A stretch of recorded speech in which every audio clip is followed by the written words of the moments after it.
Hey, everybody. Welcome to the Jim Masters Show Live. It's good to have you with us today. Hope everybody is doing well.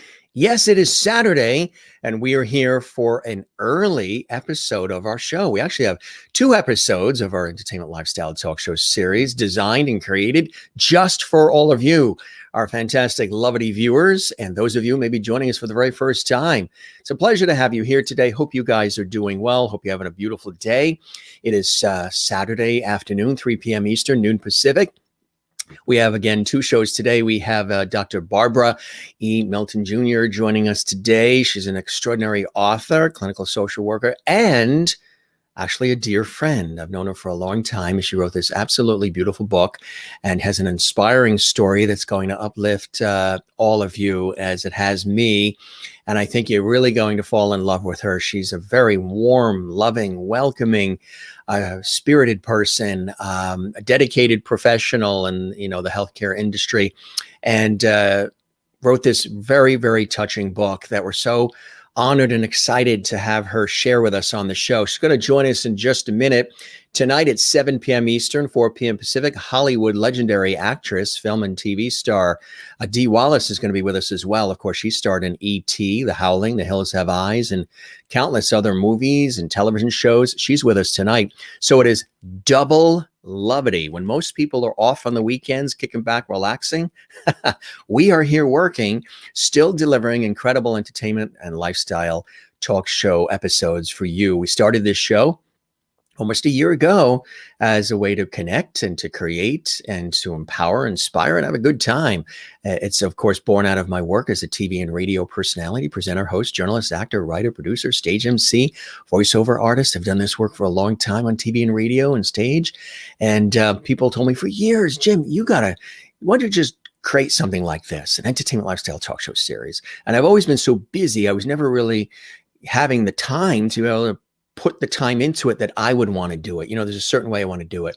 I want to do quality. I want to give it, our best shot. I like to engage with people, our viewers around the world. I like to present the best that I can present. Instead of just flipping the switch on and just doing anything, I really like to present the best that I can deliver to viewers and listeners and people who follow me and follow my work.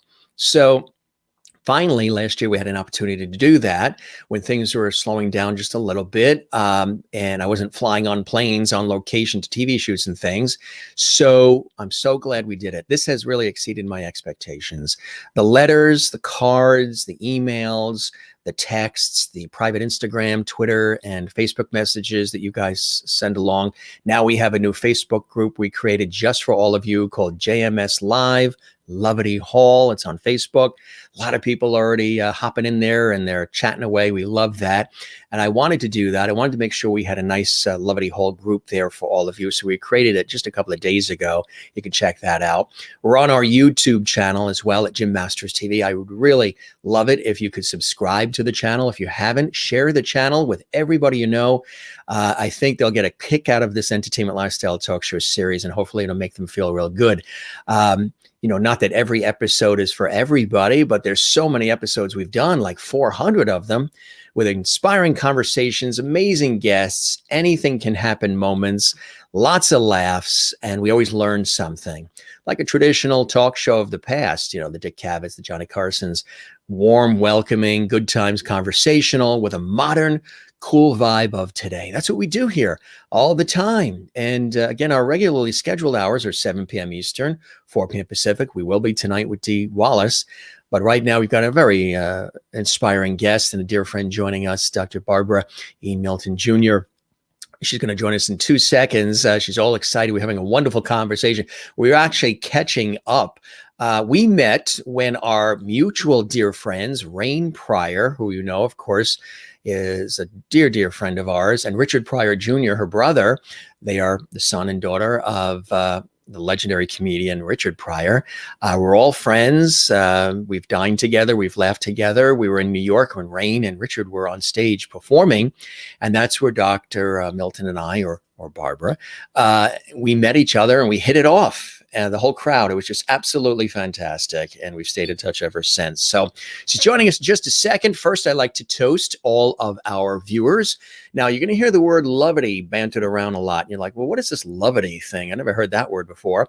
Well, in the summertime, I was saying light, love, and levity about this show. And I slipped up and said it too fast. And we all of a sudden came up with the word levity. So levity has stuck with this show. The viewers call themselves the Levities. I'm Mr. Levity. This is Levity Hall, and they're part of the Levity Squad. And I think that is cool.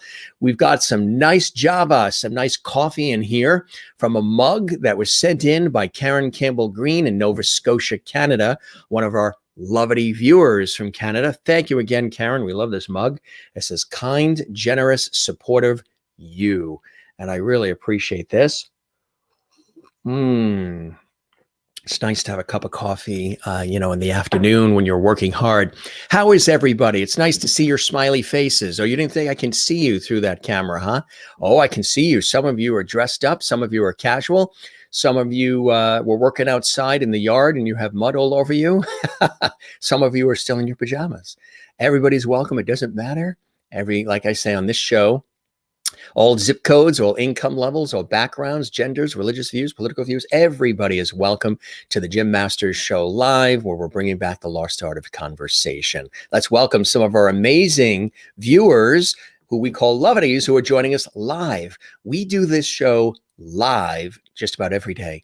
We don't do all this editing and everything. We do it live because there's nothing like live. I've had years of live experience in television, radio, and stage. And there's something about live that's organic and pure and authentic and very connecting. So I think it's cool that we do this show live. We could easily, pre-record these and super edit them and just upload them.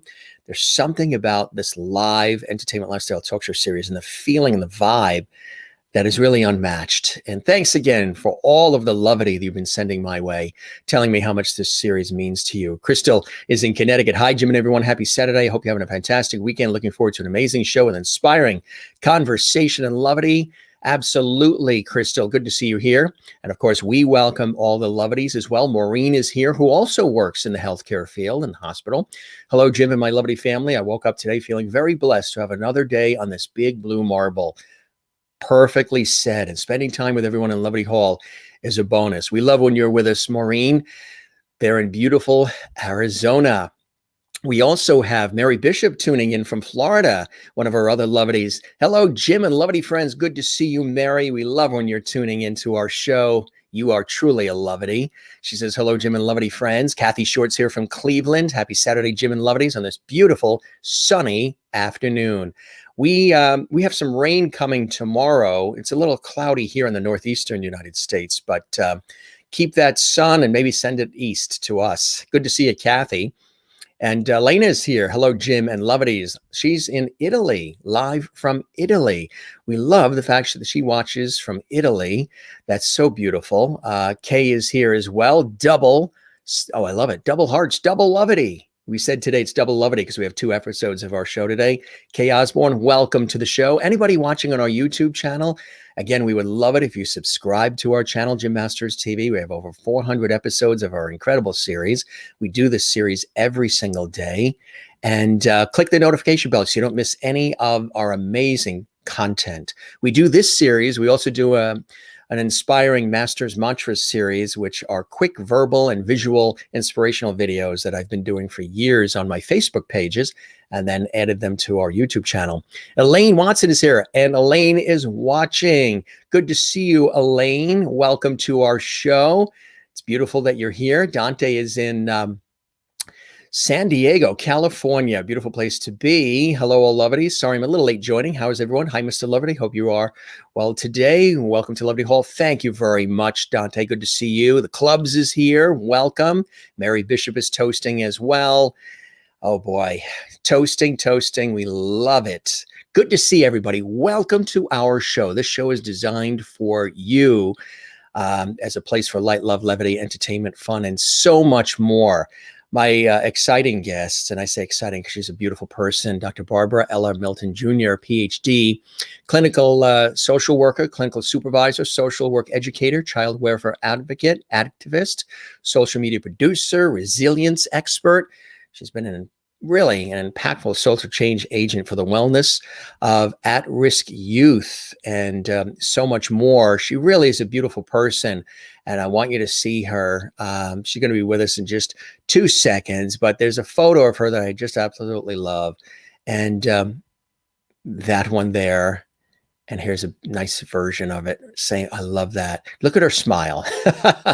She's a beautiful person inside and out. She was a contributor in the Confessions of a Welfare Mom series, co-authored The Great Pause, Blessings and Wisdom from COVID-19 book, and penned an opinion article in the journal Psychosis. She is the author of Heeding the Caregiver Call, the story of Barbara Eller Milton Sr., and Alzheimer's disease. Of course, she's talking about her mom. She's currently collaborating on a book project for Conductor Academic Press and with Dr. Deborah Brooks Lawrence on Inherited Wisdom, Strategies to Uplift Black Youth in Education and Social Work. She wrote a column for the Jersey Journal that put a spotlight on resilient teens called Our Pride and Joy, and now enjoys regular submissions of op-ed essays on social welfare issues as well. She was an adjunct professor at the Graduate School of Social Work at Rutgers, the State University of New Jersey, Montclair State University, Undergraduate Department of Child Advocacy, the New Jersey City University, Graduate Department of Counseling, Psychology, Touro College, Graduate Department of Social Work in Hudson County Community College, Undergraduate Department of Human Services, the past chair of the National Association of Social Workers, New Jersey chapter as well, Hudson County unit, and the New Jersey chapter of Association of Social Workers. She's just amazing. She really, really is. She's the only child of Barbara Ella Milton Sr., who died from Alzheimer's back in January 2019. It is my pleasure to welcome my dear friend, Dr. Barbara Ella Milton Jr. to our show. Boy, I'm so glad to see you, just to see you anyway, because we haven't been able to see each other socially, but I'm so glad that you are joining me as my very special guest today, Barbara. Thank you for joining us. Welcome to the show. Oh, thank you so much. It's so wonderful to be here. So wonderful to be in this very sacred space with you and the Lovedies. And so happy to hear that my Aunt Elaine is here. And of course, my wife, Kay Osborne, is here. And I know, and for all the folks that you've already named, it's such a blessing to have you all join us today for this talk. Oh, it's my pleasure. It's amazing what I do in retirement right now, and actually on disability. And I absolutely love the life I've led. It has brought me to this moment, and of all of that, the thing that is most sacred to me is that I am the daughter of Barbara Ella Milton Sr. Yes, and that's a very beautiful thing to say. And as you know, the show has a lot of levity combined with it. And I know you've been a fan of our show, and I really appreciate that. And you've followed my work elsewhere in television, radio, and I really appreciate that. I want to show you some of the levity already coming your way, my friend. How exciting to welcome such an amazing lady to Levity Hall today. Welcome, Dr. Milton. Maureen also works in the medical industry at hospital in Arizona, and she never misses our show, and we appreciate that. And Elena, who's watching in Italy, welcome, Dr. Barbara.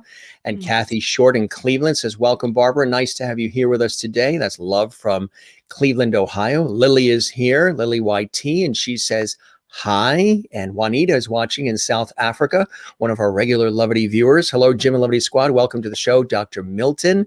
Karen Campbell Green is watching in Nova Scotia, Cape Breton, Nova Scotia in Canada. Welcome to Levity Land, Barbara. Christine Clifton is here. Happy Saturday, Jim and Levity friends. Welcome, author Dr. Barbara Ella Milton, to the show today. Barbara is now a Levity. That didn't take so long, huh? You are a Levity. And Karen says, good Saturday afternoon, Levity family.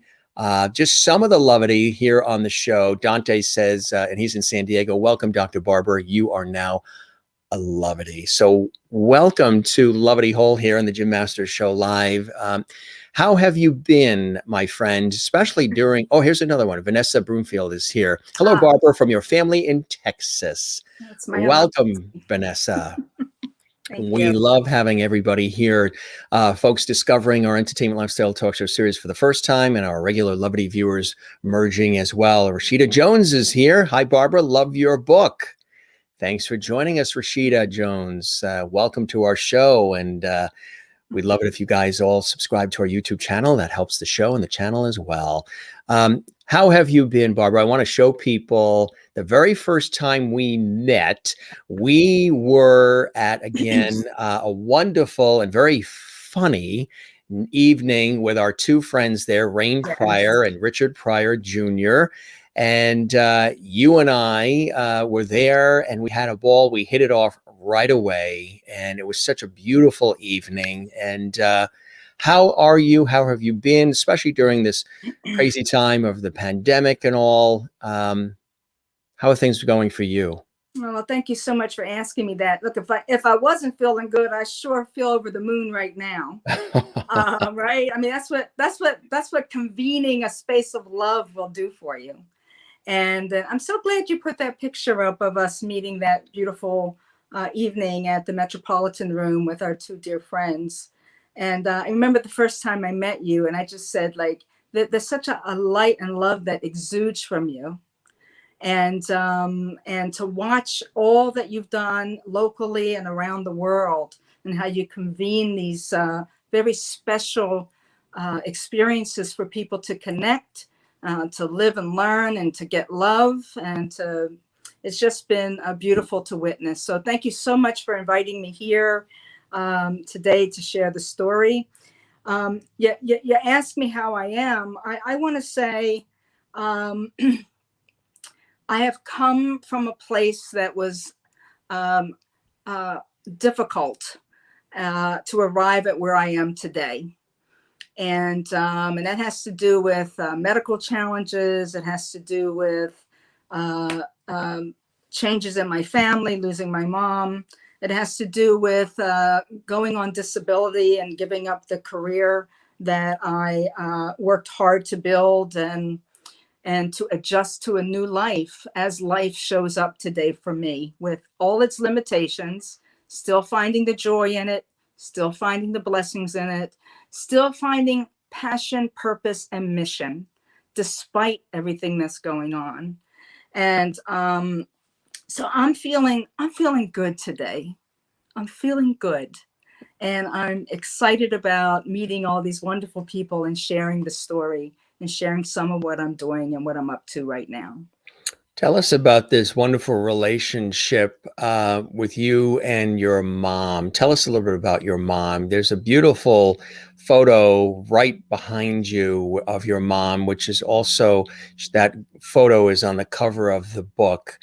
Describe your mom for us and that important relationship that you and your mom have had all these years. Yeah, sure. Heeding the Caregiver Call, the story of my mother, Barbara Milton Sr., was a book I promised I'd write about my mom as she was dying from Alzheimer's. And it was a book, the genesis of which was when she was first diagnosed in 2015, already in the middle stages of the disease. We went searching for information about it, and we didn't find a lot of information.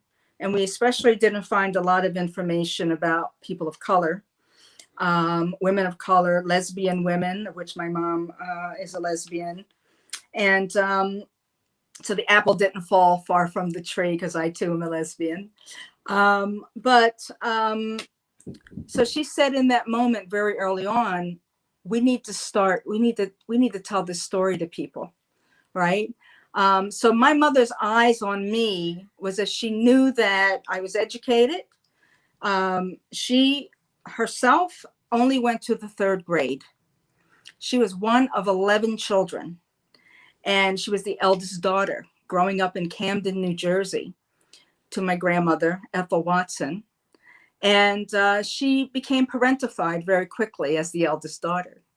My family was poor. It was the 1940s and the 1950s, which in South Jersey, and indeed around many places in America, a segregation, poverty, racism was alive and well. And these things affected my mother her entire life. Racism and poverty, and that combination, being hungry and being poor, can shape who you are. And it takes a lot to counter that sort of negative environmental influence on one's psyche, soul, and spirit. And sadly, my mother, you know, was not unscathed by those conditions of her life. Um, my mother had me when she was 14. I am not certain of the circumstances of my conception.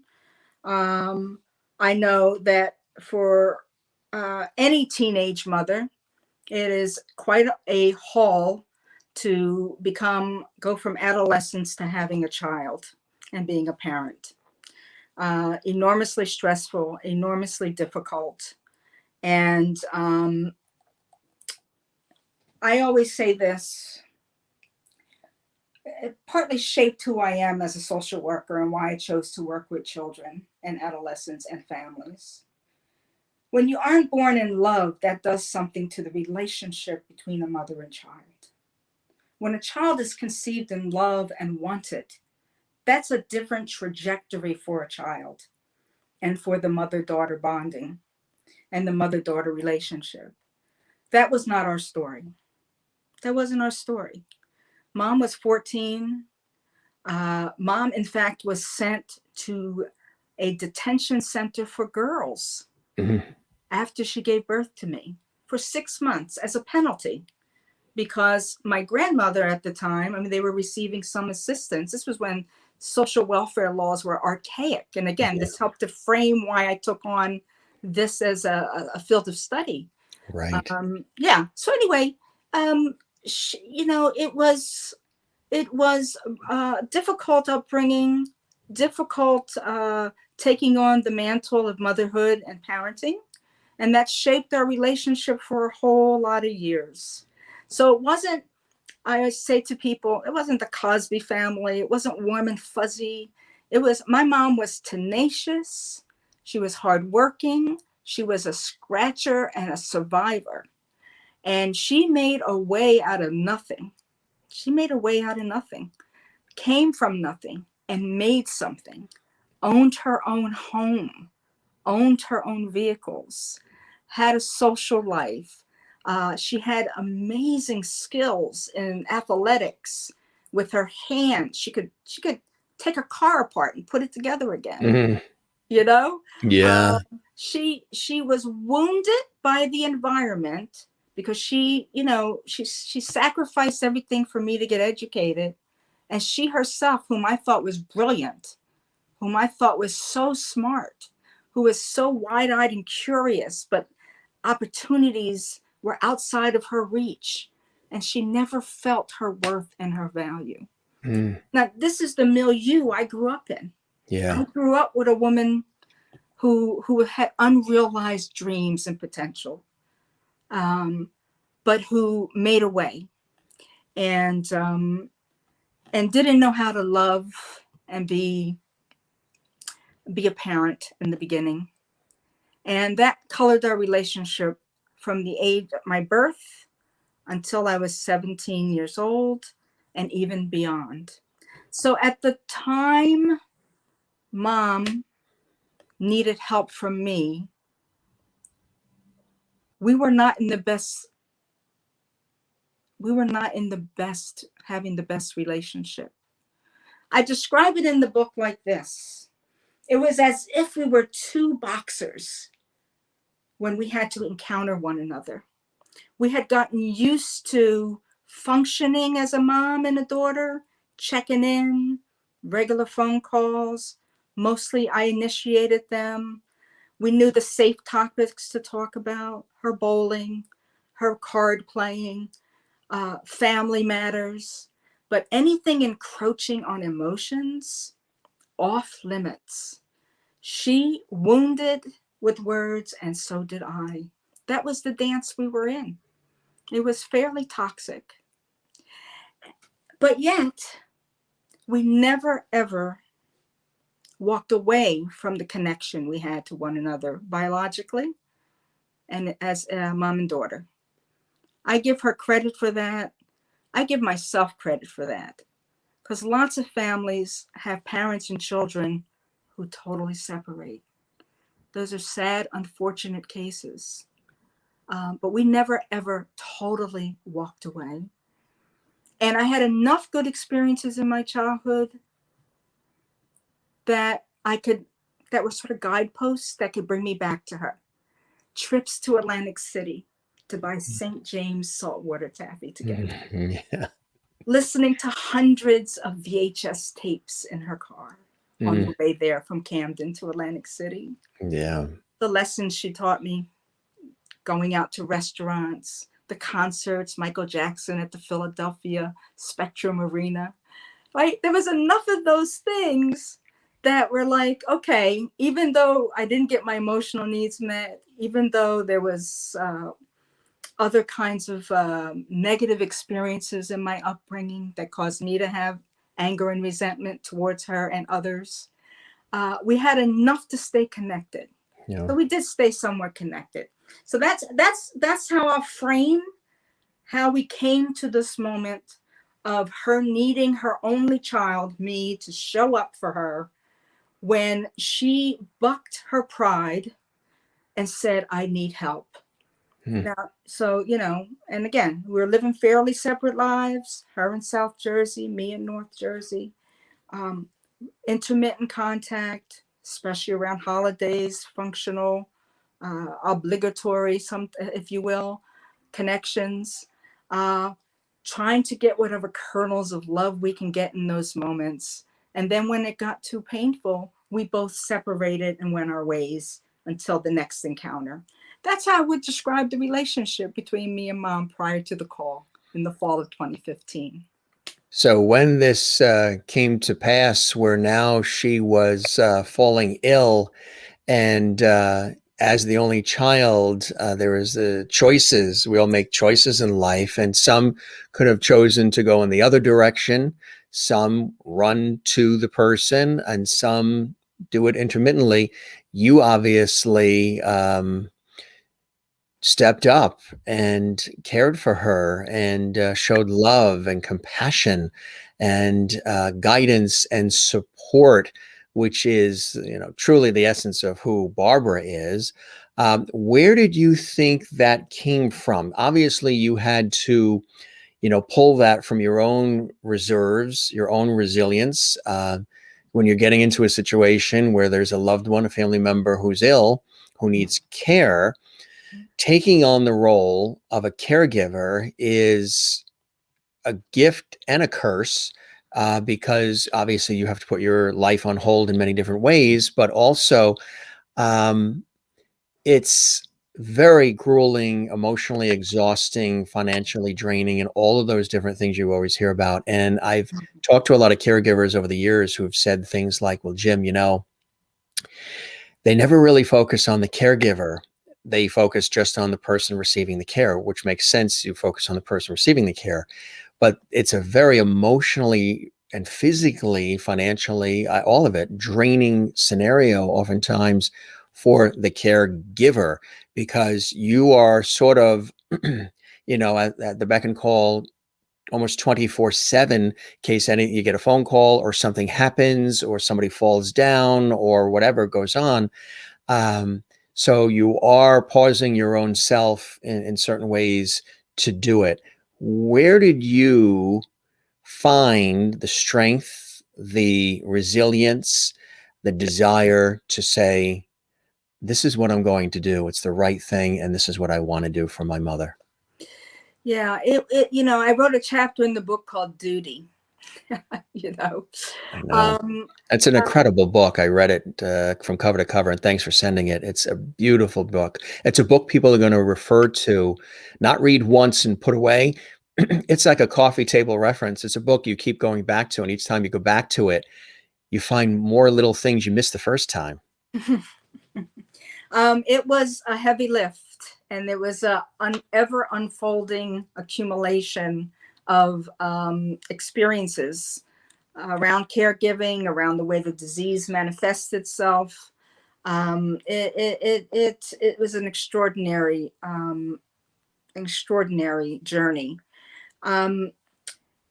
You are so wise to ask that question about that moment when the call comes in. When I was diagnosed with bladder cancer in 2012, it was really the first time I thought to myself, I'm going to die before my mother dies. And because the kind of cancer I have is chronic. It starts off as not threatening and aggressive, and then it transitions into aggressive cancer. And it could become muscle invading, systemic. It could land in the brain, the lungs, the bones. And so I remember when I was diagnosed with that in 2012, and I was having a conversation with my mom. You know, in the rare time that she did connect, we did connect around illnesses and sports. Those were the two big areas we did connect around. I'd hear about her heart issues and her diabetes and her Graves' disease, and she'd hear about my cancer and my struggles to be healthy and lose weight. And, I have trauma history. So we would talk about the bodily things with ease. But then when she was diagnosed in 2015 with Alzheimer's, it was sort of like, okay, uncurable, deadly, progressive, you know, it changed things. Part of our story is we were raised in we were raised in the church, Baptists. We were raised in the church. And I remember, 7 days a week going to church and having the good word of the King James Bible drilled into me. And while I have problems with some dogma, and I don't consider myself a religious person per se, although I study all kinds of religions and I adopt different practices from different religions, and I create what I call the spiritual armor for myself that helps me negotiate life. And I remembered in that moment saying, wow, this is going to take everything I've got to be the one for her, because she doesn't have anybody else. I mean, we have family. Half the family's in Texas, half the family's in the Philadelphia and Camden, Philadelphia area. We don't have a lot of resources. Everybody's just, trying to survive, including me and Kay up here in North Jersey. In that moment, you're at a crossroads. And I'm going to tell you what's implanted in me. I mean, thank God, even though life had been bitter and I got battered by life, I am bruised by it even. It never pierced a part of me that made me too bitter. And even as hard as this relationship with my mother was, at the base and root of it was love. Mm-hmm. It wasn't the kind of love I wanted, but it was still love. If I needed my mom in a pinch, and I did 1 or 2 times, I tried to be as independent and self-reliant as she modeled for me and as she expected from me. Like, it was one of those kinds of things like, when you're 18, I'm going to feed you, clothe you, keep a roof over your head. But when you're 18, sister, you're on your own. You're on your own, right? And also, it's like I said, she sacrificed everything so I can get educated. And because of my life situation, I figured out this escape plan, because life was kind of hard when I moved in with my mother at the age of 9. It was the first time I moved in with her. So from 9 to 17, it was rough. My adolescence was rough. It was so rough, I attempted suicide. It's when I first encountered mental health. It saved my life, And another reason why, keep that in the back of my head. What do I want to be when I grow up? I want to be that person a child can go to when they're not getting the love and their needs met in their homes. So I had that experience. But so we moved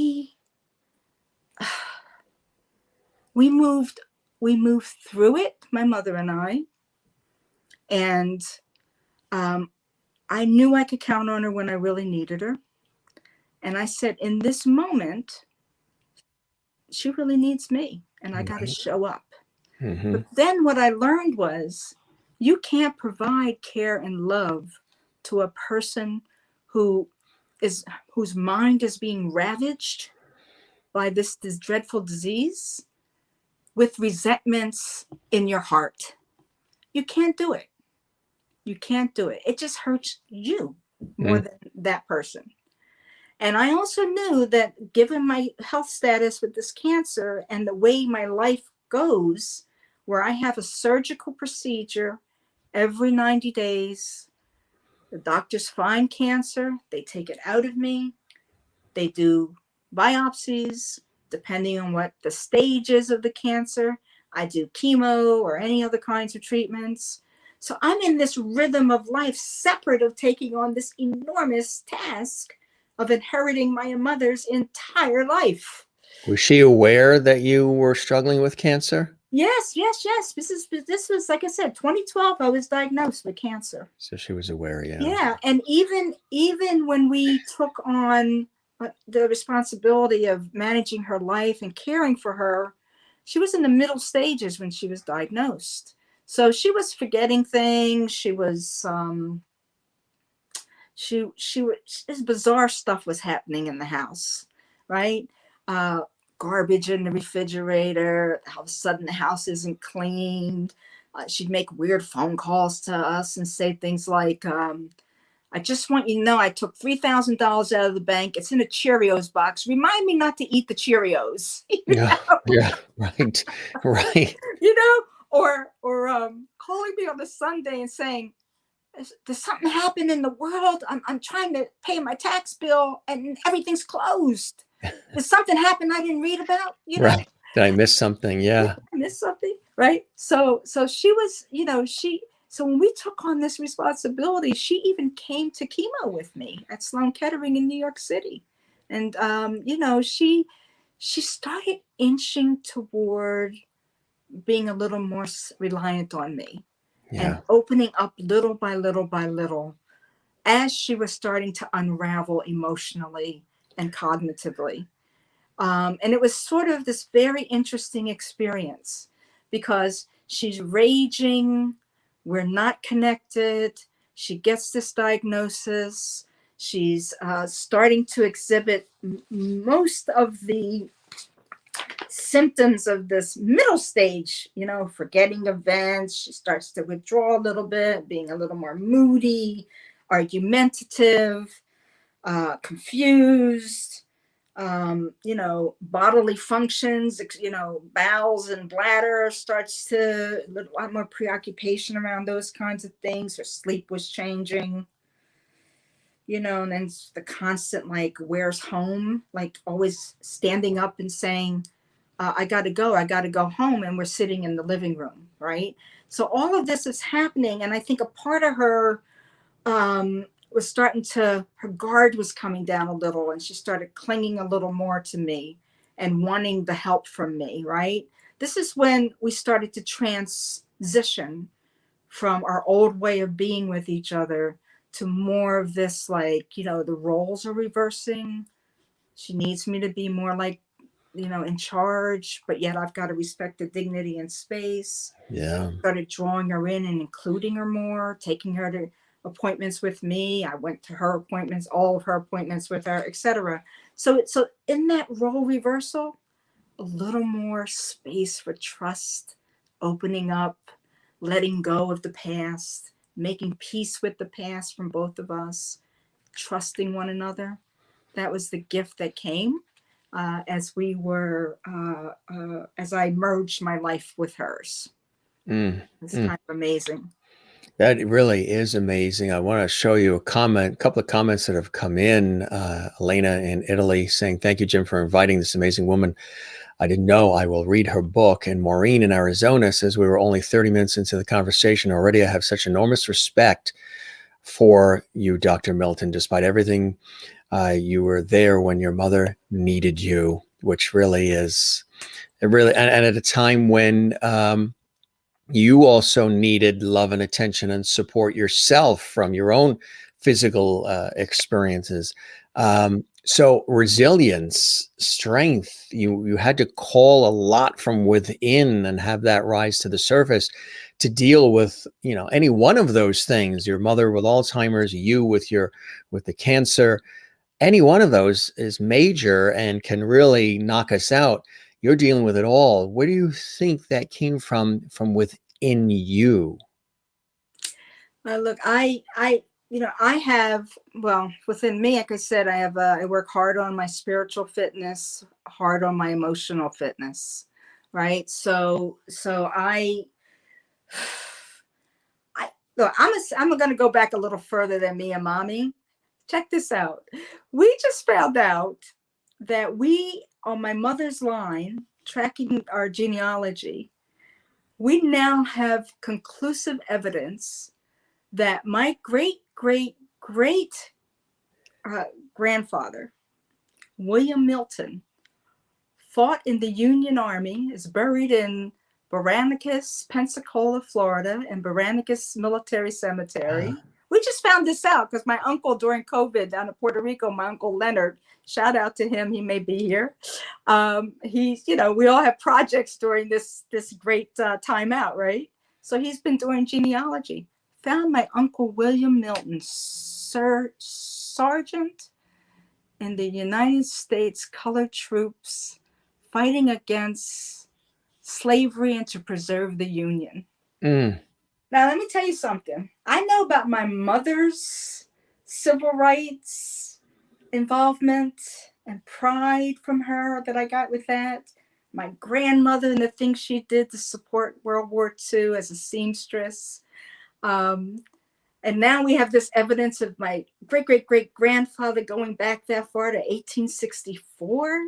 So what's in me is the culmination of my ancestors passing all that. We passed a lot of pain and suffering down Sure. through our family, but we passed a lot of resilience down. So I think it's in my cells to strive. And indeed, when you do the research on resilience, all life strives to survive. Mm-hmm. It is as organic as breathing. This is what we all want to do. We want to thrive, survive, and thrive. So I think my ancestors, I think tapping into that wisdom, I think having the good sense to know that I have to reach out for help. I have to reach out for support. I have to create a network to help lift me, sustain me, the shoulders to cry on. And it starts, number one, with my wife of 28 years, Kay Osborne. We took this journey together. It made a big difference. Made a big difference. Alzheimer's is a destroyer of relationships and families. It is just as surely as it destroys the gray matter and the parts of your brain, it has the capacity to destroy families. Mm-hmm. There's a lot of literature that tells you about divorces that happen. A lot of it has to do with the financial impact, which you alluded to a while back. Yeah. Right? And I'm a witness. I mean, I had a little nest egg, $50,000 was gone in 5 years, just like that. And it's not even like, we spent on on crazy things. This was care we had to pay for. My mom was living on $1,700 a month. And you do what you have to. My attitude is like, I never stress over money. Right. I don't stress over it. No. You do what you know is the right thing to do. I'm glad I have morals. My mother implanted those in me, and values. She implanted those in me. Yeah. So the point is that mom and I, we made this pact with each other at a certain point that we were going to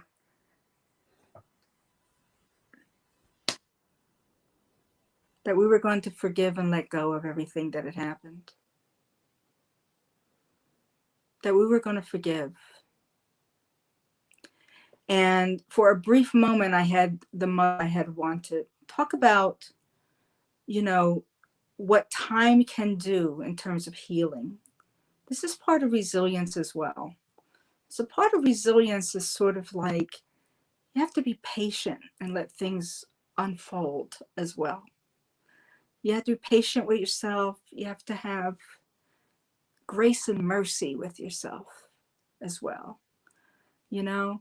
And I had to put my ego down. I needed help. The symbol of a conductor is what comes to me when I think about convening all the resources, people, money, services, agencies that I had to manage like a conductor in an orchestra, right? Yeah. So I was clear about what I had to do. I knew myself I couldn't do it all. Like I said, I have my wife, we have my mommy's family who helped out in unimaginable ways when I needed them, even though it was hard. Down in Texas and Philly, like my uncle would take care of the household issues. My aunties in Texas would make the calls so I get some respite, you know. Kay and I took regular vacations still. We still took regular vacations. We made that a premium because I had to come back in and do the heavy lifting, right? And Hmm. managing of everything. So the resilience piece is complex. It's what's inside of me and indeed inside of all of us, but it's also knowing that you have to create the network of support to lift you, sustain you, help you move through it all. And I'm one of the fortunate ones that had that. Some people have may not have that. And that's where a real challenge happens, right? So, and I'll speak a little bit more about some of the services and resources that we used as we go forward. But you owe it to yourself to ask for help, to seek support. It makes the lift easier Hmm. because it's the hardest thing. It's the hardest thing I've ever done in my life. It's the hardest thing I've ever done in my life. And in every way imaginable, physically, the stress of it. I mean, I lost a kidney 6 months into the care of my mother. When I started the care, I had 2 kidneys. There was no cancer in either of them. 6 months later, I lost my right kidney. The cancer had become aggressive and moved upwards. This is not uncommon with caregiving. It's not uncommon. The research will tell you if you have health conditions, Hmm. you're in this stressful situation. Stress and cancer don't like each other, right? That's right. That's right. So you tend not to, if you the common cold, it takes longer for you to get over the common cold if you're a caregiver, let alone a major life-threatening illness. Okay. So yeah, so there's that physical stuff. Emotionally, you watch your parent become abusive. They can't help themselves, and you don't get that at first, right? At first you're just sort of like, uh you know come on, be nice, I'm here, I'm helping you, you know Hmm. um but they can't help themselves. You have Was to this one of the first times you saw your mother actually be frightened and scared? Oh my God, was she scared. You know what, you see it in the eyes. You see it in the eyes, and it used to make me cry. I used to remember getting in my car and just crying, for the 8 miles it took to get to the turnpike. I'd be sobbing because, yes, they're lost. They're losing a grip, and they know it. Like my mother, she would look at the remote control and she'd be studying it. Like, she's like, it looks familiar, but what is it? Mm. Or the telephone, she'd have it upside down. And this is a woman that, like I said, didn't have a formal education, didn't graduate high school, went third grade, But let me tell you something. Fended for herself. Yeah. When the computer age came, my mom was right in it. She was curious. She was dogged, determined. She'd always say this to me. She'd go, "My God, this is just like Star Trek. Isn't this amazing? These phones that are flipping up, these computer screens that, she marveled at science. She marveled at gadgets and computer boards. She could put a computer together, take it apart and put a motherboard together. I'm telling you, she was brilliant, right? But then, like, you slowly see that dissipating. And as hard as it is for me to watch it, imagine how it was for her, to say something's wrong with me. Why don't I know what this is? Or watch, there's a chapter in the book, Jim, that's called Eyes on Mommy. And that is because, thank God for technology, I put two-way audio video cameras throughout my mother's house, so that when I wasn't there, if I was having chemo, if I was in the hospital, if I was just home here having, in my home, I could watch my mother and talk to my mother through these cameras. What a find. My mother's Alzheimer's doctor was so excited about this. He pitched it to all of his other patients, He was like, "Oh, people got to know about this." It had a siren on it. So if I saw my mother and I was watching her 24/7, I wouldn't recommend this. Next time I'll pay for a service to monitor her. Right. You got to get some sleep in there somehow, right? Yeah. Oh God. But I would see her heading toward the door at 11 at night. I hit the siren button and you'd see her startled. And then I'd go very gently, very softly, Mom, this is Boot, my family name. This is Boot, Mommy. Mommy, where you going? And she'd be, I'm not going nowhere. I'm like, all right, now you need to go back and sit on the couch now. And why aren't you in bed? Yeah. Right? So I monitored her with these cameras. I gave her medications that way, prompting her to take them. I was able to have dialogue with all the caregivers that were in the house that way. I was able to see if she was in any distress that way. It was, safety, safety, safety. She didn't like it, but that was a way that I used technology to really help me to provide that care for her. And you would see the frustration. You would see the frustration when she couldn't, work the blinds, something she'd done every night for 25 years in her home. Same ritual every night, pulling the string, closing the vines. One day I saw her like she couldn't figure out how to do it. Yeah. And it breaks your heart to see that they can't do the normal things that they are used to doing. Breaks my heart seeing it. It makes them feel so much more worse. And then, you understand the anger, you understand the frustration, right? I would just tell you one other thing, and this is important. I like to say this when I'm talking about this, about my mom. When my mother was diagnosed, I started getting phone calls from all of my aunts and uncles, and this is what they said to me. I think your mother has a gun in the house. You need to find it and get it out of there.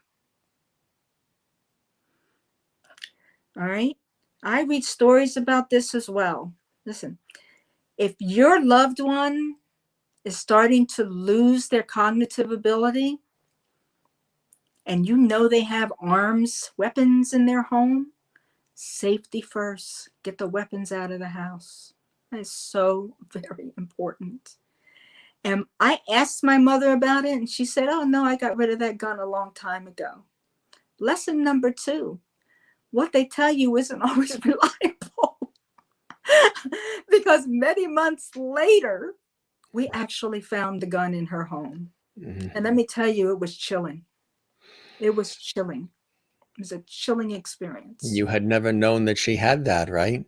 I knew she had one a long time ago because we I knew she had one when I was growing up to protect her and hers, right? Um, and then I didn't even think about it. But my aunts and uncles had the presence of mind to say to me, Boo, I think your mom has a gun. And I asked my mom about it. And I actually did a search for it as well. I mean, I didn't do like a thorough search, and perhaps I could have. This is one of those regrets I write about in the book. I wish I had found it and done a search more thoroughly. But this is also true about assessing whether or not she has the capacity to operate a stove. At a certain point, my mother stopped cooking. And I don't know why. I suspect the reason why was because she must have burned something and it scared the bejesus out of her. Right? Yeah. But she just like stopped. My mother was strong. She was a strong, strong person. Right. But we used to have to monitor for the cooking, monitoring for the Yeah. stove, Yeah. monitoring for whether she's going to elope out of the house. Right. Just walk out and right. That happens so many times where you see it on the news, somebody just disappeared and then they find them in the woods, or That's they right. find them knocking on somebody else's door thinking they're home and trying to get into somebody else's house. And it's Yeah, all innocent, but it's all part of the process. I would indeed. imagine, how did you do it all while still tending to your health and tending to your needs too, because you had to eat, sleep, you had doctor appointments, there's things you had to do. I'm sure as she was scared and frightened by what was happening, you probably were doubly, because you had her and then you had yourself and what was happening with you. Yeah, like I said, I learned early on in my life to ask for help, and I did ask for help, and I relied on that help. And listen, mommy's family stepped up big time. It was not a convenience for anyone to alter their lives in the way they did, and I'm forever grateful. My mom's niece helped out. She was there most weekends to give me respite. Everybody was calling in, all my mommy's sisters. Like I said, my uncles would come help out with some of the home stuff. And then we vetted some agencies for companion care and nurse care, because mommy had a lot of medications. And so we hired an RN who would go in and manage her medications every 2 weeks. We locked it all up because mom could no longer be reliable to take the medications unless they were, locked up. I mean, safety was rule number one. I must have said that word to my mother, Mm. safety, a million times in 3 years. And I kept saying to her, when my solemn duty, mother, is to keep you safe and to keep you in your home as long as you're safe. And I want you in your home. Believe you me, that's the best place for you. Mm-hmm. Safety, safety, safety. So when the day came when I actually, it was right after my mother's 74th birthday in May of 2018. That following week, I came down to show her the video I had made of her birthday party. And her companion was there, Miss Sandy Simmons. I'm going to say her name because without Miss Sandy, oh my God, I do not know how we would have made it through. She Mm. was there steady, She steady. was there. Oh my God, she was so unbelievable. And she was so compassionate and she understood the situation. And she would give us more hours. She would stay extra hours off the clock and not charge us. My mother, as you can imagine, she was not happy about having anybody in her house. And it Mm. had to be the right kind of person. And it is amazing that this woman, Sandy Simmons, appeared in her life. It was Mm. a gift from the universe. Just the right temperament, an older African American woman, very skilled and experienced at home care. And it made every difference in the world. And we were blessed. And so having her there was invaluable.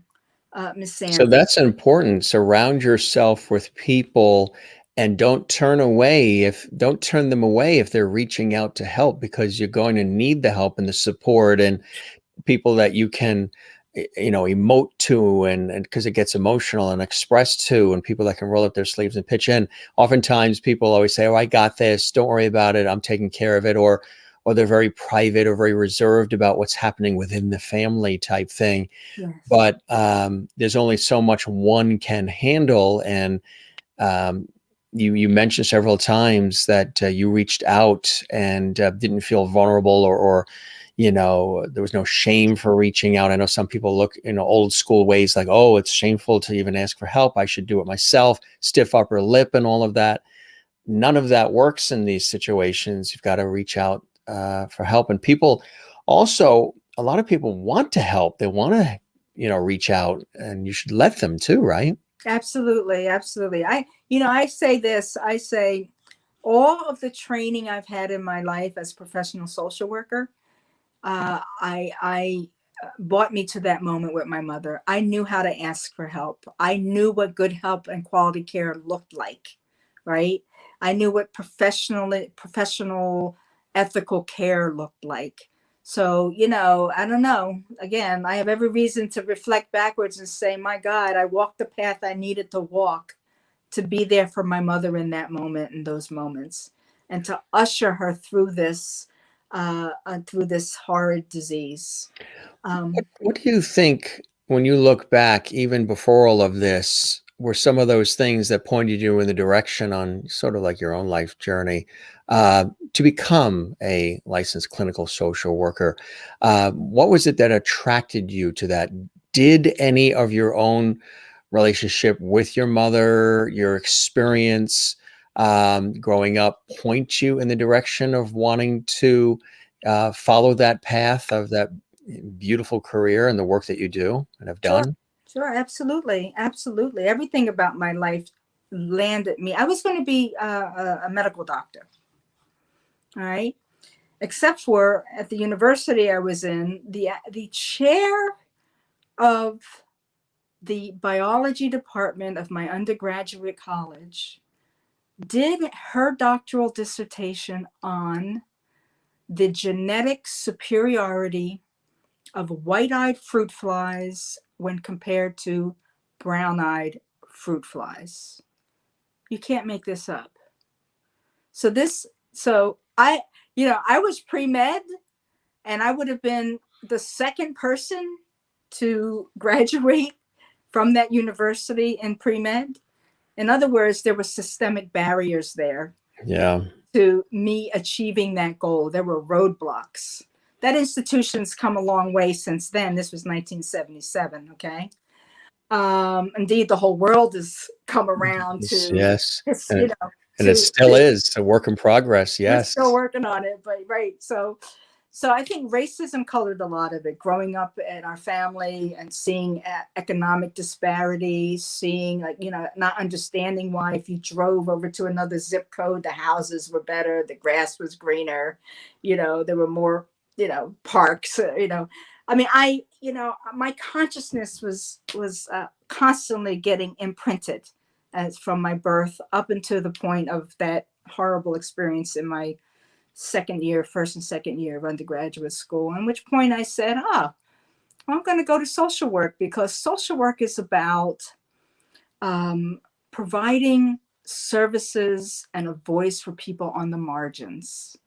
That is what social work is. And look, attending to the social welfare of people on the margins, the disabled, the blind, the poor, right? And that spoke to my heart, right? And as I indicated earlier, having the experience of having a psychologist in my life when I was 15, when I had made a suicide attempt, that colored my formed the sense of who I would become. And as I said, all the family challenges that I had, and I said, this counseling, family therapy, understanding the way families are, family systems theories, um, understanding the ecology of a human being, that we're nested. Individuals are nested in family and in community and in societies and in the world, and having an ecological way to look at all the influences on the human beings being developed. that intrigued me. I love the body of knowledge in the social work profession. And I was all in with social work at every level. I case manager, clerk, activist, organizer, and social work educator. I invest my time, and my energy in the profession. It is a vital, and as we all saw as we came through this pandemic, essential social workers on the front lines. It makes me enormously proud to be a social worker. Mm. And as I said, I became so demoralized when my health had deteriorated to the point where I could no longer match and do the physical work of social work, and I gave up my private practice. It was one of the hardest decisions of my life, and it took me a few years to get over that. Yeah. But now I've kind of come to where I am today is my experiences of all of that. I want to write about it now. It's part of your Now I'm legacy, writing. right? Now I'm writing. It's your Yes. legacy, right? You can reach even more people Yeah. in a That statement. broader space, right? Exactly. And that's a very beautiful thing. I mean, what was it like? What was the writing process like for you? I'm sure it was emotional, it was therapeutic, it was cathartic, actually sharing this, opening up, and because there's vulnerability in there too, you're sharing it with the world. Um, what was that like when you said, you know what, I think I want to write a book about this experience? Oftentimes, and I've heard some really extraordinary statistics. And I don't know if the average person even is aware of this. I wasn't until I had interviewed somebody in my professional work who was a caregiver on a radio show that I had as a guest. And it was a news program, and she was telling me she had a situation where she's in Florida, and her mother developed Alzheimer's. So she and her husband were taking care of her mother. And then her husband developed it. So, and she was the only one in the area family wise. So she was tasked now with caring for her mother and her husband, Mm, both of who eventually did pass.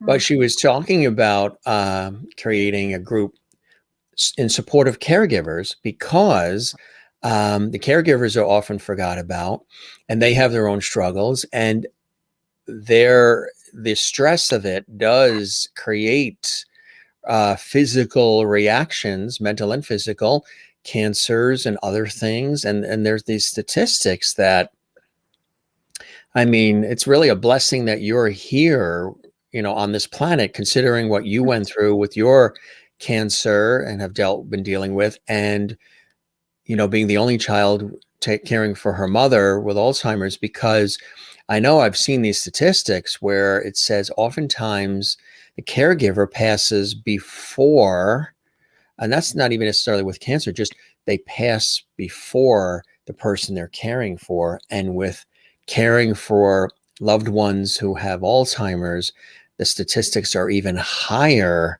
where the caregiver passes before the Alzheimer's patient or loved one does. So there's something in you, Barbara Milton. There is a strength, there is a love, there is a soul, there's a heart to not only have withstood and stood strong, but be very loving and caring, and then wanting to share it with others, inspire and uplift others, and write this book, which again is cathartic, therapeutic, and emotional for you, but part of your legacy, because there are others out there who are going through what you've gone through, and they don't have those resources. They don't have that help. They don't know where to begin. They feel stuck. They feel trapped, lonely. And so this process of writing this book, as a circle back to the first part of this question, long question, must have been very emotional, cathartic, and therapeutic for you telling this story. yeah, absolutely, absolutely. And as I had indicated, there was a need. We saw a gap. Right, when I did a book search on books on Alzheimer's, you weren't going to see any pictures of a beautiful Black woman like that on the cover of many of them. In fact, I saw one person of color. So when my mom was so smart enough to plant that seed in my head at the beginning of this, and in fact, I thought that, it would be something that she would see come to fruition while she was still with me, right? Like I had no idea that I would be writing it after her passing. Um, so Were you hesitant at all, or did you know you wanted to do it? no, this is when I started recording her, asking her questions, taking notes. I had a treasure trove of Mm, experiences that I had recorded from yeah. 2015. And of course, with Facebook, I had something called Alzheimer's excerpts and Alzheimer's diary. And I would put these little vignettes and stories there. My mother was funny. That's something I failed to say. She was comical. And As are you. As are you. You've got a great sense of humor too. well, you have to laugh you have to learn to laugh. You have to learn to Yes. laugh. I'm big about that. Yes. Indeed. And I try and I tell a lot of those vignettes are in the book, because sometimes and don't drink some of that good Java when you're reading some parts of this book. It will shoot out of your nose, I think. She was that funny. But I promised her on what became her deathbed that I would write this book. Right. And yeah. well, I had Kay and I went away in January 2019, the first week or so of January. And this was after 6 months of my mother having moved into a long-term care facility up here in North Jersey where we live. We were 12 minutes away now instead of 90 minutes or 2 hours away. Okay. Life-changing thing to have her close to us. I mean, look, Kay and I knew that it wasn't the right decision to bring her into our home. For other people, that is the right thing. And I might have bucked a family norm in that regard by seeking out a long-term care facility for my mother. Listen, I took my mother on visits to to 3 long-term care facilities in May of 2018. I wanted to demystify this thing about that boogeyman place of nursing homes. I needed her to see it. I needed her to see people in them, to see the space that she would potentially be moving into. And, it was part of like an empowering, it was part of her dignity. I'm holding her dignity, including her in the decisions. And in fact, the place she ended up moving up to was the place that she absolutely loved. She loved the trees. She loved the building was small. She liked the room. She liked the medical director who gave us the tour. As she described her, this very nice woman in the white coat who talked to me about bowling. I mean, she stole my mother's heart just with that conversation. So anyway, I included mommy in that. And so here, that was in June of 2018. So by December, she had been there for 6 months, and we had come to this new life, we had some serenity around the choices we had made. It seemed to be the right thing that was sort of Right. validated. Like I said, it's not everybody's choice to do that, but it is what we did. And I said to my mom, you're having a pretty good go here. Kay and I are going to go take a little break. When we come back, we're going to start to write this book. And when I say we're going to start to write this book, it'd be probably more appropriate to say that I would be writing the book in her presence. I would be writing the book with her at her bedside, having the conversation with her. Not that she was able to be with me in the moment that much. I mean, she had declined a whole lot. I mean, that's why she was in the nursing home. She needed 24/7 around the clock care. Yeah. No longer was the eyes on mommy going to work, and no longer was it attainable to keep her safe in her home. I mean, she had eloped out of the house, made it back to the house, thank God. But it was pretty clear to us she had walked out of that house undetected by us, the camera, or anybody else. It was the scariest time through this entire journey, The fact that she could have ended up in some park somewhere, on some highway somewhere, God forbid what could have happened to her.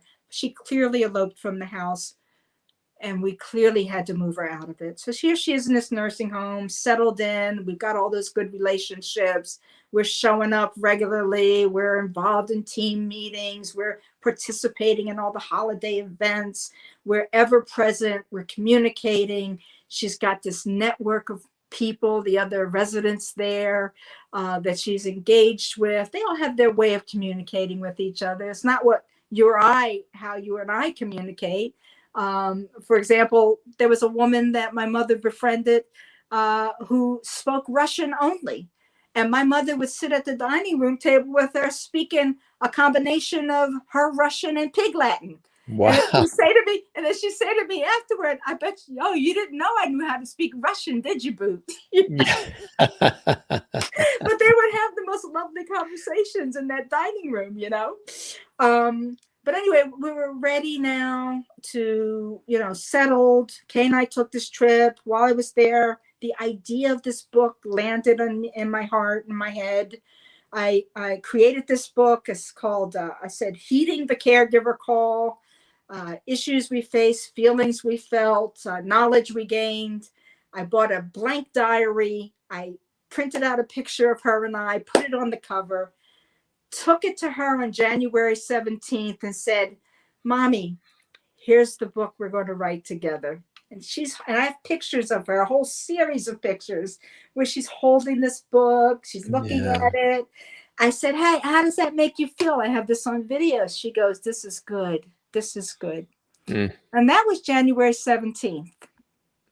My intention was to come in the next day with my laptop and us to start, as I said, me writing this book in her presence. All right. She had already moved beyond the capacity to have like the dialogues with me. Right. In fact, she was pretty much wheelchair ridden at this point. She had a bed sore. She was starting to not eat so much. She was starting to withdraw inwardly more and more. She had clearly moved from the middle stage of Alzheimer's into the final stages of Alzheimer's. I mean, the middle stage can go on for years and years. And, our best guess is that Mom might have been in that stage for about 11 years. At the time she was diagnosed, she was sort of already, the doctor said maybe 5 to 7 years into Alzheimer's. Yeah. It's very good at like masking it, Sure. And again, we were separate. I wasn't with her all the time, so it wasn't easy to pick up on, Note to self, check in on your family regularly, lay eyes on your family more regularly, look for the changes. For me, it hit me like it wasn't subtle. It was like the contrast was so stark from when I had last seen her to the time I saw and the symptoms were showing. Stay in touch with your loved ones so you could see this happening and get them help as quickly as possible. But at this phase, Mom needed the full-time care. She was losing awareness of anything happening recently. Couldn't tell you what she ate a minute ago. She needed a lot of assistance with any daily activities, clothing, bathing, etc. Lots of difficulty communicating. Could no longer walk. Was having difficulty eating, swallowing, holding forks. And what happens when this disease advances so far, you now become inside, you're susceptible to more infection, and whatever disease processes you have just accelerate. So she had Graves and diabetes and hypertension, and she had a pacemaker defibrillator, and she had this ulcer, this bed sore that she had gotten. Man, this was like the trifecta. So at the time we had gone away that January of 2019, we knew that she was in a different place. Did I know she was just weeks away from dying? No, I did not know that. So my intention the next day on January 18th was to be with her and to be with her through this whole, however long it took to write this book. And I show up on January 18th, and the nurses at the station say to me, "We are so glad you're here, Barbara. Um, your mom's not wanting to eat this morning. We need you to help us to get her to eat some food. It's very important that she eat."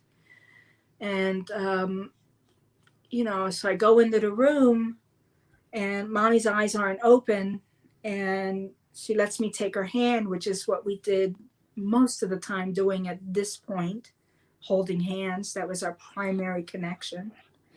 And I say, "Mommy, I'd like to feed you. You have to eat. It's very important to eat." And so all she could do was to open her mouth and let me put spoonfuls of some food in it. Yeah. And so I sat down and said, we're going to write this book, Mommy. And it's not verbal at all. She's no longer verbalizing. In fact, January 17th, when I showed her the book and she's holding it and looking at it, was the last time I saw my mother's eyes open. Right? So then January 22nd, she had taken a turn for the worse. Now she's not eating at all. The doctors say to Kay and I that it's pretty clear that that the Alzheimer's has totally ravaged her body, and systems are shutting down one at a time. That's how dreadful this disease is. And had to make that decision to have her defibrillator turned off. Fortunately, just a few months prior, we had done her prepaid funeral, right? Which is something, an extraordinary process to go through to plan a funeral with your loved one. And again, part of empowerment, part of her having agency and decision making. This is my orientation. That's like my professional training, but it makes sense in the real world that you want your loved one to experience as much dignity as possible, and at every decision point. And so that was another decision point. And she said, "Don't you cremate me. I want to look beautiful when I see God, because I got something to ask him." Yeah. You know, because I'm like, wow, cremation's only $500, but Right. bury somebody could be in the thousands of dollars. Yeah. But it ain't about what I want. It was Right. about what she wanted. And Right. fortunately, when we sold her home, it covered the costs of everything she needed. That's beautiful. And then we had to give the rest to the state, right? Because they Yeah. pay for your care in long-term care facilities. Note to self: plan for this. Yeah. That long-term planning. Yeah. Plan The care. That's Yeah. right. Catastrophic care. Plan for this. Lighten up your house. Get rid of a lot of stuff. Don't burden your children with all that stuff in your house, because that was a heavy lift too, clearing out a 3,000 square foot home. But plan for it financially. See an elder lawyer. Figure out how to protect your assets. We did not protect our assets, and this had to do with that. She didn't trust any of this at the beginning, because I said to her, "Mommy, it's time to sell me this house for $1 to protect your house, because you don't want to have to give it up to the state." But at the beginning, we weren't there. And at the end, regardless of what happens, that was my mother's asset. We were permitted to pay for a funeral and a lot of other legitimate expenses, and then we turned the balance over to the state. Hey, they didn't make out with that deal. I mean, they're paying $30,000 to $40,000 a month to provide care to your loved one.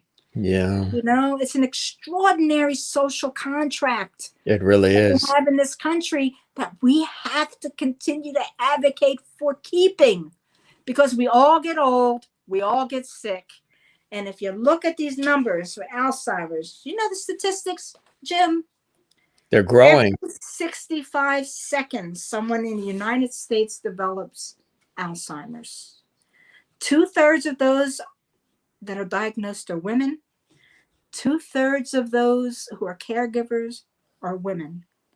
So, By 2060, approximately 13.8 million brains in the US will be living with Alzheimer's. This is from the Women's Alzheimer's Movement website and also the Act Now Foundation website. So I know the question had to do with the book. And I'm just saying all this to say this. It was emotional. But as you say in your wisdom, Jim, it was cathartic. It was part of my healing process because it allowed me to keep sustained attention on the experience, to reflect on it. The book was published in November of 2020. My mom passed away in January of 2019. And, the first few months, I couldn't put one word on a piece of paper, let alone a chapter. The grief was real. There's a sculpture I saw of a man sitting on a bench. It is this beautiful, I believe it's an ironwork sculpture, and it's sort of like a stick figure and a hollowed out core. I wish that we were sharing a screen. I would show it to you, but it's called The Hollowed Out Man. That's what it felt like when my mom slipped away to glory. An immediate hollowing out of myself. And it was hard. I mean, who am I now with no mother? I used to say, she's the tree, I'm the apple. She's all I have. I don't have any other siblings or a father or anything. So it hit me hard. Plus, you were in the grind of the care and the hypervigilance around that. And all of a sudden, there's nothing. So, yeah, the grief hit me hard. But then, again, because I'm a survivor and I learned the value of asking for help, I reached out to support groups of people who had lost loved ones, who had lost grief and loss groups. I connected to two fellowships, and I just started connecting more and more to these fellowships that I belonged to. I was connected to my pastor at the Metropolitan Community Church in New York City. I have my loving wife and my family. And then it occurred to me that I needed to honor this commitment. Hell, I even said it in the eulogy in front of 125 people. So it's like, oh my God, I really have to do this. I have to write this book. This is it. What do it you was hope? wonderful because it was accountability too. Exactly. That's all part of it too. Yeah. What do you hope people are left with when they read this book, Barbara? Well, thank you for asking that question. I think I want people to know this. You can hate the disease, but you got to love the person. And that love is what is required to provide care. I mean, a friend said to me, who reviewed the book, she said, and she's my childhood friend, so she knew all the drama with me and Mom. And she said, I expected to see a book that detailed in real, meticulously detailing the caregiving itself, the legal, the social, the support stuff, you do all that. I expected that. I expected to read about self-care and how you took care of yourself and managed your life and disease and all that. What I didn't expect is that the book is a love story. And so, yeah, you gotta figure out a way to get to love in order to care for someone. You also have to be an advocate. And I think I give plenty of examples in there around how I advocated for my mother and how I helped to uphold her dignity by allowing her to be an advocate too. So advocacy is really important. Know going in, it will be difficult. It could even be abusive. But the more you create this symphony of support, the easier it's going to be for you. Downsize, plan for old age, think about your legacy and burden to your kids. Think about these things. today. Plan for it. A lot of emotional content in this book. Feelings are okay. It's okay to have feelings. It's okay to be mad at your parent. It's okay to cry. It's okay to be anxious about the uncertainty of the future. It's okay. Feel your feelings. Another takeaway, take care of you. Take care of you. Like the analogy on the airplane. If the plane loses oxygen and the mask comes down and you're holding a baby in your arms, you put your mask on first. Then you take care and put the mask on your baby. It's the same with caring for your loved one. Whether it's Alzheimer's, cancer, any other illness, I think my book can resonate and be generalized. Take care of you first. And then you're better able to take care of others. And if you're so inclined, tell your story. Tell your story. It doesn't have to be in a book, right? It could just be in a group, a support group. It could be, share it with one of your siblings. Tell the story. The narration of the story has been the biggest thing. The writing of this book has changed the course of my the trajectory of my grief. I said this in the beginning. I have mission and purpose because I put this book into the world. And I tell my mom when I visit her at her grave fairly regularly, and my wife planted a garden there, and we tended the garden. I tell my mom, you're blessing a lot of people.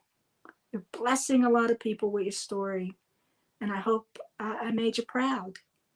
And so those are the major takeaways from it. Very beautiful. Yeah. Those are major takeaways, to say the least.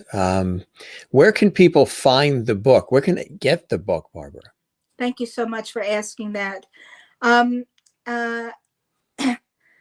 You can purchase the book on my website. That is the place to purchase the book. And what's the website address?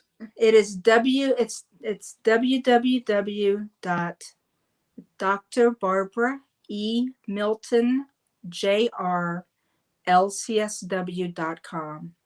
Okay. And there's a store page on there where you can purchase this book. A book is $25 to ship it out to you. It'll be a signed paperback copy. And I wanted to say also, it's another way that my mother's book is blessing people. Is the universe provided for me at the time I most needed it.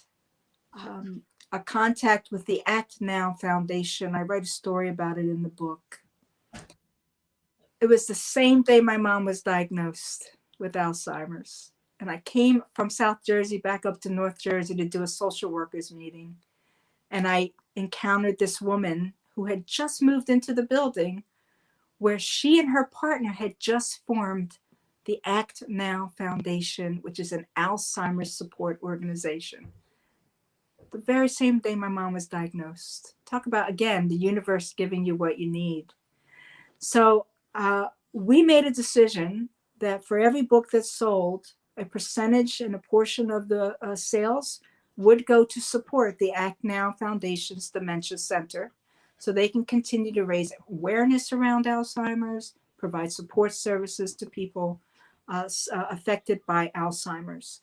So you get the book, but you also get to help keep a really good organization going when you purchase the book directly from me at www.drbarbaraemiltonjrlcsw.com.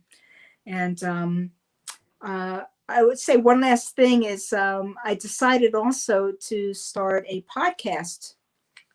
And this is a very new experience. So there's a podcast also called Listen Up with Dr. Barbara Jr.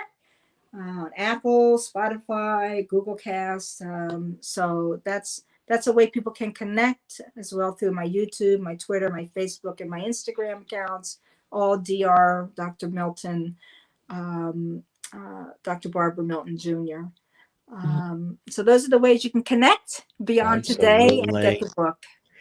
This was really wonderful, my friend. I'm so glad that you were able to take some time and impart this wit and wisdom with all of us. You're really a blessed and joyful, soulful person, and honored that we are friends off the air as well, as much as right here during the show. And I wish you continued success with the book and with everything that your heart desires in life. You're somebody who is a real giver and somebody who is really inspiring and empowering and lifting others up in ways that probably you don't even realize. It's just part of who you are.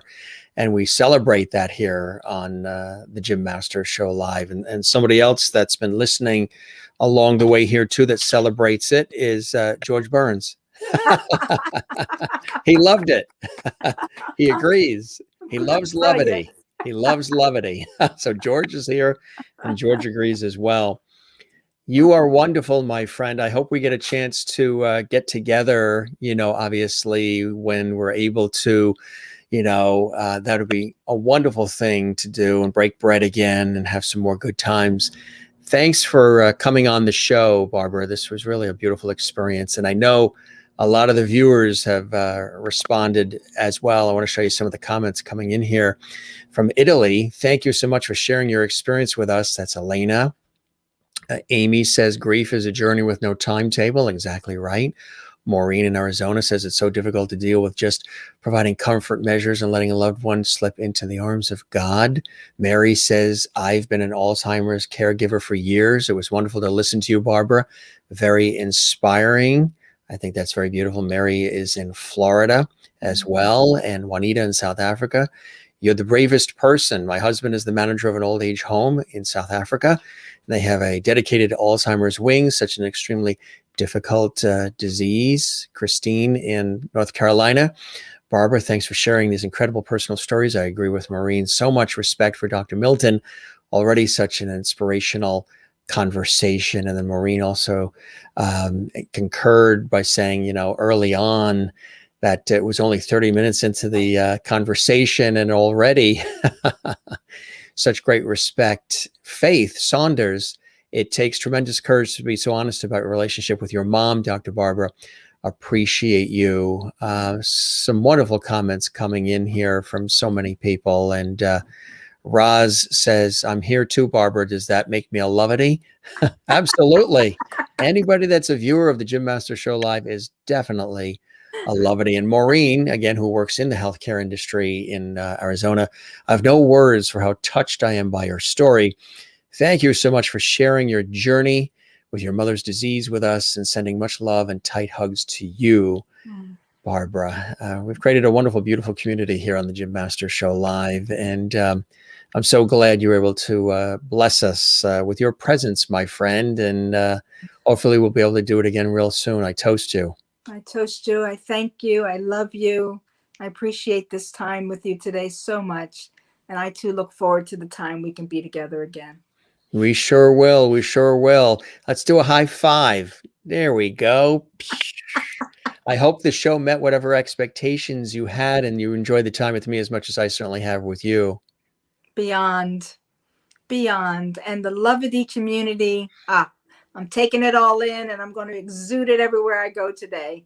Thank you so much. Juanita says, wow, thank you so much for spending time with us and sharing your and your mom's story and inspiring book. Stay well. And very, very beautiful. And what continues to give you blessing and joy to go on and to endure and to stay resilient and loving in the way that you are, Barbara?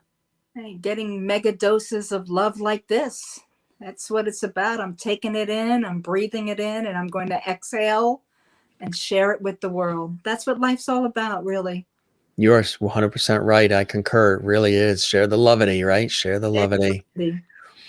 All right, my friend. You are beautiful inside and out. And go stretch those legs now, as I always tell the guests. And it was really beautiful having you on the show. And I want to show the book one more time. Again, folks can go to your website. Will it also be available on Amazon, places like that as well? It is. So I am asking folks if you want a signed paperback to order it off my website, and but it is on all the other digital platforms as well. Heeding the Caregiver Call with Dr. Barbara Ella Milton Jr. Again, it's a really, I have a copy. I've read it. She sent it to me, and it's absolutely really, really beautiful. And again, I am so glad that we met that night with our dear friends Rain and Richard, and it was meant to be. Well, you see the healing there, right? Yes, you look marvelous. You look marvelous. Kay, thank you so much, Barbara. To Barbara and Jim, thank you as well, Kay. Blessings to you. You enjoy the rest of your day, my friend. And we will chat again real soon, off the air. And you're always welcome back on the show, literally anytime you want. Okay. Thank you so much, my friend. I love you, Jim. Love you back. Be well. Take care, Barbara. Bye-bye. Stay safe. Okay. You too. Dr. Barbara Ella Milton Jr., PhD, licensed clinical social worker, and just an all-around beautiful person inside and out. Got a chance to really experience her. She was very open about her life, very open about her experiences. She's authentic. She's real. And she shares that openly in the book. I encourage you to check it out. You can go to her website as well. There is the book there. And again, the website is her name and LCSW added in at the end there. And I think you're going to really enjoy this book. It may move you. It may really, get you thinking. And I think it is just something extraordinary. It could be a wonderful gift for somebody as well. Again, a real blessing to have her here. She's blessed, and she's blessed all of us being a guest on the Jim Masters Show Live. There she is at a book signing as well. Happy to share her incredible story with all of us. We really enjoyed having her here today. Again, knowing her personally, she really is a beautiful person, and she does everything from the heart. This was absolutely great. Glad you guys enjoyed it. Anybody watching, we would love it if you subscribe to our YouTube channel. We have over 400 episodes of our incredible entertainment lifestyle talk show series, and we're really working hard behind the scenes, doing all of these shows for all of you. Every show is something unique. Every show is something different. We don't do the same old every day. We have guests from literally all walks of life and backgrounds and inspiring conversations and host chats and on location segments and so much more. And it's really cool having an opportunity to connect with all of you here on the Jim Masters Show Live. Don't forget, as we always say, to smile. Make sure you smile. That is something we always say here on the show. We're always trying to have a good time here. And at the same time, share the levity. The world certainly needs it. So don't forget to share the levity with everybody. And of course, find your Zen place. Mine is the ocean. Being here in the Northeastern United States, living along the coast here, the ocean is very Zen for me because it's larger than me. And we have a great respect for it. And it has a respect for me. And I swim it, surf it, boogie board it, sail it, whatever it takes. The ocean calls me as my Zen place. Also, my work in television and radio and stage, on air, on camera, behind the scenes throughout the years also is a very Zen place for me. Do what you love what you do. Very, very important. So find your Zen place. The Jim Masters Show Live is here. Our regularly scheduled hours are 7 p.m. Eastern, 4 p.m. Pacific, live, and we welcome everybody to join us. If you missed any episodes of our series, you can see all of them 24/7, 365 on our YouTube channel, Jim Masters TV. And again, give it a subscribe. We would absolutely love that. Share the levity. Tell everybody about the YouTube channel, Jim Masters TV, and click that notification bell so you don't miss any of the incredible content we have there for you. Coming up at 7 p.m. Eastern, 4 p.m. Pacific, Hollywood veteran television and film actress Dee Wallace is going to be with us live from Hollywood. We can't wait. You saw her in E.T. and The Howling, The Hills Have Eyes, Touched by an Angel, policewoman, the streets of San Francisco, you name the show, you name the movie, she was probably in it. And that's going to be a wonderful conversation with Dee Wallace coming up tonight. Also, we'll be back tomorrow too. On Sunday, we've got another brilliant guest, Ava, who used to be with Celtic Woman.